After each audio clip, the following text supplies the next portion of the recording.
பயிற்சி 3.17 நான்காவது கணக்கு ஏ அப்படின்னு ஒரு அணி கொடுத்துட்டு ஏயின் நிறை நிரல் மாற்று அணியை காண்க அப்படின்னு கேட்டிருக்கு. அப்போ ஏயின் நிறை நிரல் மாற்று அணி ஏ டிரான்ஸ்போஸ் அப்படின்னு நமக்கு தெரியும். அப்போ ஏ என்ற அணியின் நிறை நிரல் மாற்று அணி ஏ டிரான்ஸ்போஸ். அப்போ கேள்வியிலே இருக்குது நிறையையும் நிரலையும் மாற்றி அமைங்க அப்படின்ட்டு. அப்போ இந்த நிறைய நிரலாக எழுதினாலே போதும். அப்போ ஃபஸ்ட்டு நிறை 5 4 3 அதை நிரலாக எழுத போகிறோம். 5 4 3.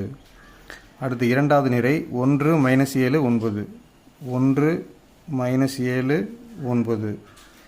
இரண்டாவது நிறையையும் நிரலாக மாற்றி எழுதிட்டோம். அடுத்து மூன்றாவது நிறை 3 8 2. அதையும் நிரலாக மாற்றுறோம். 3 8 2.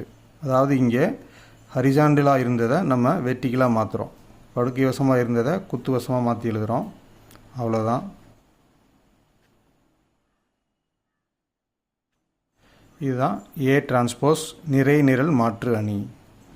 அடுத்து ஐந்தாவது சம்மு ஏ அப்படின்னு ஒரு அணி கொடுத்துருக்கு. எனில் -ஏயின் நிறை நிரல் மாற்று அணியை காண்க அப்படின்னு கேட்டிருக்கு. இப்போ ஏ என்ற அணியின் எதிரணி வந்து -ஏ. அப்போ ஏங்கிற அணி எதிரணியாக மாறணும் அப்படின்னா அனைத்து உறுப்புகளும் எதிர்குறிக்கு மாறணும். அப்போ ப்ளஸ்ஸாக இருக்கிறது மைனஸ் ஆகணும், மைனஸாக இருக்கிறது ப்ளஸ் ஆகணும். அப்போ இது ப்ளஸ் √7 மைனஸ் √7 மாற்றி எழுதணும். இங்கே -3 + 3ன்னு மாற்றி எழுதணும். இங்கே -√5 ப்ளஸ் √5 ஆகும். இங்கே +2 -2 ஆகும். இங்கே ப்ளஸ் √3 மைனஸ் √3 ஆகும். இங்கே -5 வந்து +5 ஆகும்.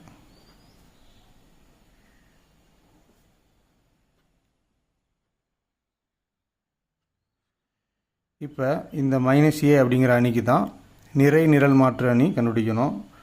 அப்போ நிறை நிரல் மாற்று அணி -ஏ டிரான்ஸ்போஸ்.